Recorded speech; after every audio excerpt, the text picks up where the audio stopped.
ఇటీవల అరేబియా సముద్రంలో Indian navy అధికారులు 500 కిలోల డ్రగ్స్ ని స్వాధీనం చేసుకున్నారు. అంతకుముందు అండమాన్ నికోబార్ తీరంలో కోస్ట్ గార్డ్ సిబ్బంది 6000 కిలోల మెథాంఫెటమిన్ ను తరలిస్తున్న బోట్ ను సీజ్ చేశారు. ఈ బోట్ లో ఉన్న మాదక ద్రవ్యాల విలువ 36,000 కోట్లుంటుందని అంచనా. కోస్ట్ గార్డ్ చరిత్రలోనే ఇంత భారీ మొత్తంలో మాదక ద్రవ్యాలు పట్టుబడడం ఇదే తొలిసారి.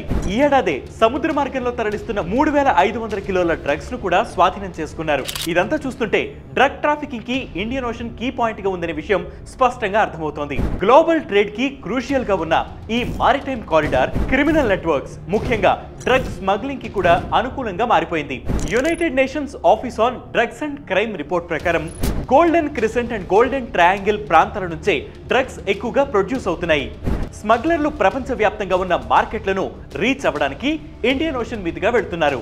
గోల్డెన్ క్రిసెంట్ అంటే ఆఫ్ఘనిస్తాన్, ఇరాన్, పాకిస్తాన్ దేశాల్లో ఉండే ఏరియా. ఇక్కడ ప్రొడ్యూస్ అయ్యే డ్రగ్స్ 3 రూట్స్ లో గ్లోబల్ మార్కెట్స్ ను రీచ్ అవుతాయి. నెంబర్ 1 బాల్కన్ ఏరియా, అంటే ఆగ్నేయ ఐరోపాలో ఉండే దేశాల మీదుగా ల్యాండ్ రూట్ లో డ్రగ్స్ ని యూరోపియన్ దేశాలకు తరలిస్తారు. Number 2 northern route, land route లో రష్యాకు డ్రగ్స్ సరఫరా చేస్తారు. నెంబర్ 3 సదరన్ రూట్, ఇది ఇండియన్ ఓషన్ మీదుగా ఉంటుంది. ఇరాన్, పాకిస్తాన్ ప్రాంతాల్లో ఉండే మక్రాన్ తీరం నుంచి వెస్టర్న్ అండ్ ఈస్టర్న్ రూట్స్ ఉంటాయి.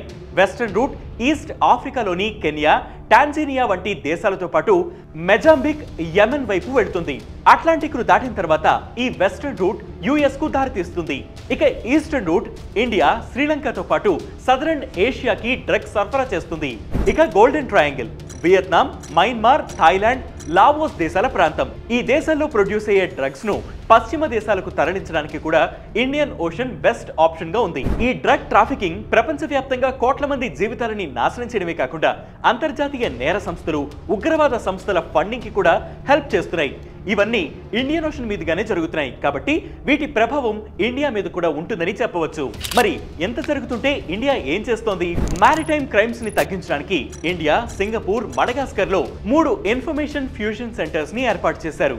ఈ సెంటర్స్ సముద్ర కార్యకలాపాలకు సంబంధించిన పూర్తి డేటాను క్రియేట్ చేయడంలో రీజనల్ హబ్స్ గా పనిచేస్తాయి. దీంతో పాటు narcotic drugs and psychotropic substances act 1985 ఇచ్చిన అధికారంతో ఇండియన్ కోస్ట్ గార్డ్ భారతదేశ ప్రాదేశిక జిల్లాల్లో చట్టాలని అమలు చేస్తుంది.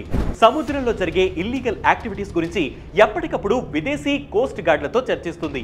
శ్రీలంక వంటి దేశాలతో మాదక ద్రవ్యాల అక్రమ రవాణాపై నిఘా పెడుతూ సమాచారాన్ని పంచుకుంటుంది. దీని ఫలితమే ఇటీవల అండమాన్ నికోబార్ తీరంలో పట్టుకున్న 6000 కిలోల మెథాంఫెటమిన్స్. కోస్ట్ గార్డ్ తో పాటు ఇండియన్ నేవీ కూడా డ్రగ్ ట్రాఫికింగ్ పై ఫోకస్ చేస్తోంది. ఈ ఏడాది ఫిబ్రవరిలో నార్కోటిక్ సెంట్రల్ బ్యూరో ఎన్సీబీ సహకారంతో గుజరాత్ లోని పోర్బందర్ సమీపంలో సుమారు 3300 కిలోల డ్రగ్స్ ని స్వాధీనం చేసుకుంది. దేశీయంగానే కాకుండా ఇతర దేశాల నేవీలతో కూడా భాగస్వామ్యం కుదుర్చుకుంటుంది. 2023 నవంబర్లో 46 దేశాలున్న కంబైన్డ్ మారిటైమ్ ఫోర్సెస్ లో చేరింది. ఈ కూటమిలో చేరిన 6 నెలలకే 2024 ఏప్రిల్లో ఐఎన్ఎస్ తల్వార్ అరేబియా సముద్రంలో 940 కిలోల డ్రగ్ ను స్వాధీనం చేసుకుంది. ఇలా డ్రగ్స్ తో పాటు మన దేశంలో చొరబాట్లు, ఆయుధాల అక్రమ రవాణా మొదలైన వాటిపైన కూడా Indian coast guard, Indian navy ధీటుగా ఎదుర్కొంటూ మన భారత తీర ప్రాంతాలకు రక్షణ కవచంగా నిలుస్తున్నాయి. ఇది వాటి బిగ్ స్టోరీ. ఇలాంటి బిగ్ స్టోరీస్ కోసం ప్రతిరోజు వెయిట్ న్యూస్ యాప్ ని ఫాలో అవ్వండి. Way2News Telugu YouTube channel ని సబ్స్క్రైబ్ చేయండి. ఈ ఇన్ఫర్మేషన్ ని మీ ఫ్రెండ్స్ అండ్ ఫ్యామిలీ మెంబర్స్ తో షేర్ చేసుకోండి.